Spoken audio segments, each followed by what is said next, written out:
ہم نے عید کو کس طرح منانا ہے، یہ سارا کچھ ہمارا دین ہمیں بتاتا ہے۔ پہلے تو آپ دیکھیں کہ عید مسلمان نے کس طرح منانی ہے۔ سویرے جب اس نے اٹھنا ہے تو اس نے فجر کی نماز کے بعد دوبارہ سے تیاری کرنی ہے، غسل کرنا ہے، صاف لباس پہننا ہے، خوشبو لگانی ہے، اور کرنا یہ ہے کہ نماز کے لیے جانا ہے۔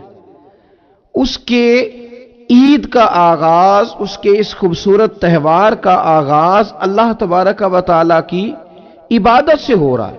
اور عید منا کب رہا ہے؟ رمضان کے 30 روزے پورے کرنے کے بعد یا 29 کا چاند دیکھنے کے بعد۔